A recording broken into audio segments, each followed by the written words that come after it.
Halo semuanya, balik lagi di channel Dalam Bisnis. Channel ini kita buat untuk kamu yang pengen tahu cerita di balik sebuah bisnis. Dan kita juga akan sharing digital marketing secara gratis. Channel Dalam Bisnis ini akan ada 2 seri, yaitu serial cerita bisnis dan serial belajar digital marketing. Di serial cerita bisnis, kita akan membahas dari sejarah bisnis, model bisnis, bahkan sampai proyeksi apakah bisnis ini akan naik atau turun. Selain itu, buat kamu yang pengen belajar digital marketing tapi terkenal biaya, kamu ada di video yang tepat. Karena kali ini kita akan belajar digital marketing secara gratis untuk pemula. Jadi buat kamu yang udah tahu digital marketing, bisa skip konten ini. Karena konten ini memang membahas secara dasar apa itu digital marketing. Jadi buat kamu yang masih awam, tonton video yang sampai habis karena kita akan coba buat jelasin agar lebih mudah untuk dicerna oleh orang awam. Jadi siapkan catatan kalian dan kita akan langsung belajar.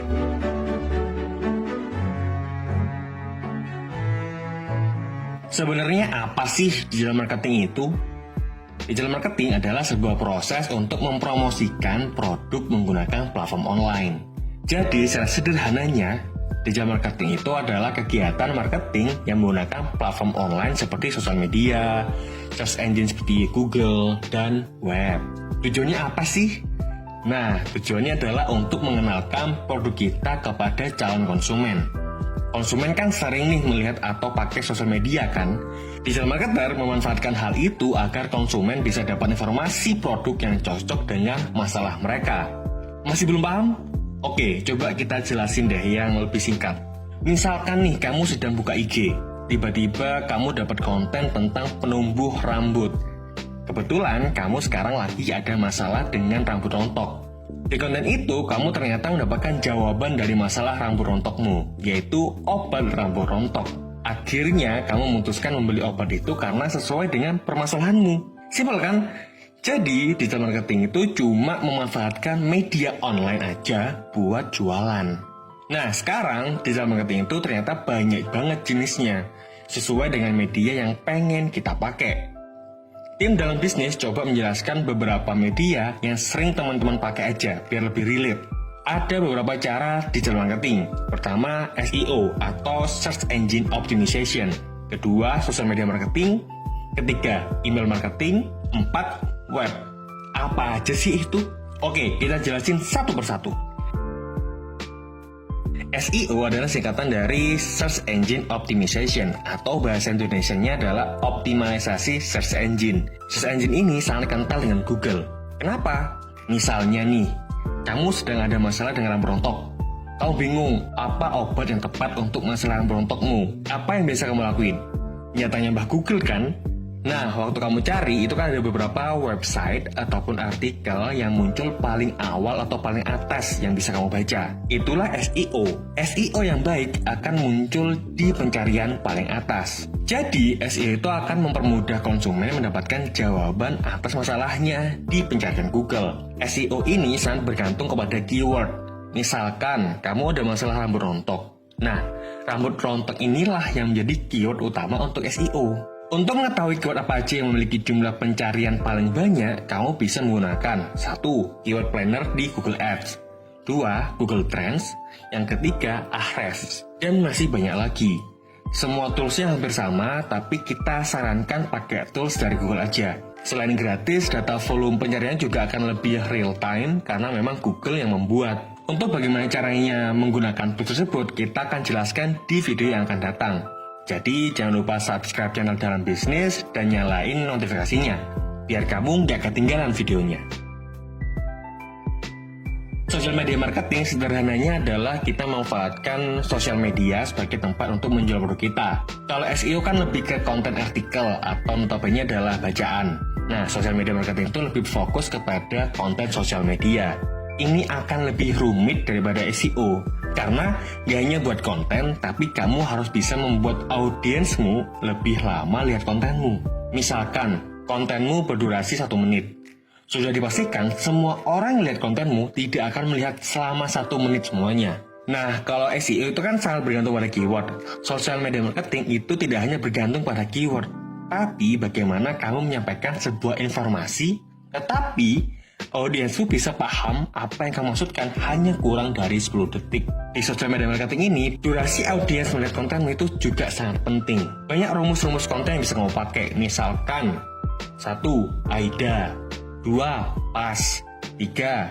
ACCA. Banyak banget rumus-rumus yang bisa kamu pakai. Tapi kita sarankan sih lebih fokus pada kualitas kontenmu, bukan kepada rumusnya.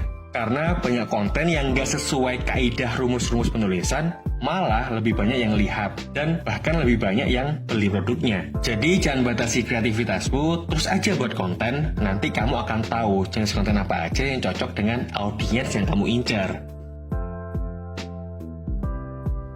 Email marketing ini jarang banget dipakai, tetapi tingkat keefektifannya itu nggak kalah dengan teknik marketing yang lain. Maksud email marketing adalah kita memanfaatkan email untuk mendapatkan penjualan atas produk kita. Email marketing biasanya dipakai untuk produk-produk digital, misalkan seperti download aplikasi atau ada penawaran-penawaran spesial.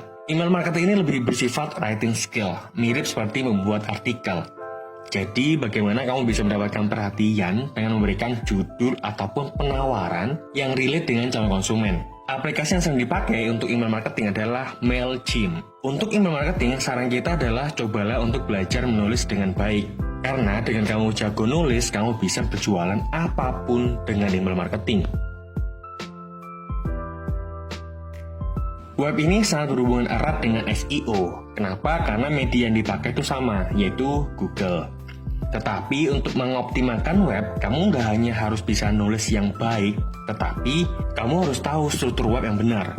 Karena berhubungan erat dengan bagaimana caranya Google memahami webmu. Misalkan kamu mau jualan produk penumbuh jenggot. Nah, kamu itu tidak hanya butuh artikel untuk menjelaskan produkmu ke konsumen, tapi kamu perlu menjelaskannya kepada Google, agar Google bisa menampilkan webmu ke calon konsumen yang tepat. Selain dengan menggunakan SEO, web juga kita gunakan untuk dijadikan landing page.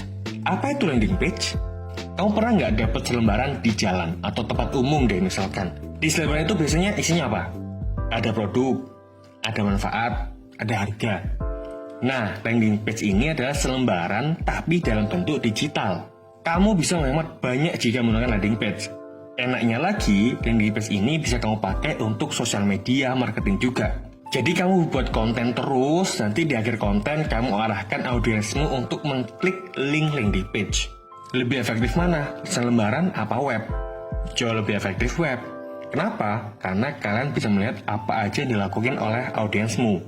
Kamu bisa mengukur berapa banyak orang yang beli, berapa orang yang mau cuma lihat aja. Semua itu ada datanya. Cara lihatnya gimana? Nah, caranya adalah menggunakan aplikasi. Kalau kamu menggunakan web, kamu bisa menggunakan Google Analytics. Ini gratis. Kalau menurut kita, Google Analytics itu udah cukup banget untuk melihat aktivitas di webmu. Kalau buat sosial media, nggak perlu pakai aplikasi berbayar. Kamu cukup melihat data insight yang ada di aplikasi sosial media. Tapi jika kamu pengen melihat data yang lebih bisa di custom, kita sarankan menggunakan aplikasi pihak ketiga, yaitu Iconosquare. Kamu perlu mengukur performance marketingmu, karena kalau tidak terukur, kamu nggak tahu apakah aktivitas yang kamu lakukan itu berhasil atau malah gagal total. Ukur hasilnya dan lakukan evaluasi.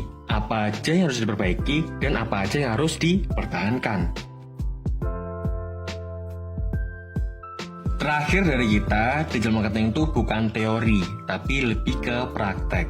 Saran kita adalah praktek di dunia nyata, bukan hanya belajar, tapi harus langsung praktek. Karena belajar yang paling efektif itu adalah praktek. Jadi setelah melihat video ini, kamu coba pakai platform yang sudah kamu punya.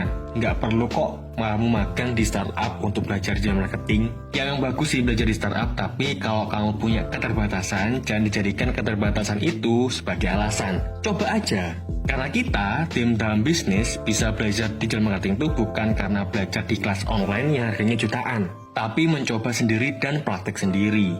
Kita di sini hanya ingin memfasilitasi teman-teman yang punya keterbatasan biaya, yang mau belajar digital marketing tetapi terkendala biaya. Kita akan hadir buat teman-teman. Kita coba menjelaskan apa yang kita tahu. Jadi tetap semangat, tetaplah berproses, karena kita akan selalu hadir di proses teman-teman belajar. Kalau menurut kamu konten ini bermanfaat, share konten ini ke teman-temanmu yang pengen belajar digital marketing. Jangan lupa subscribe channel Dalam Bisnis. Bantu channel ini bisa berkembang supaya kita bisa memberikan ilmu kepada teman-teman yang pengen berkembang bersama. Sekian dari Dalam Bisnis.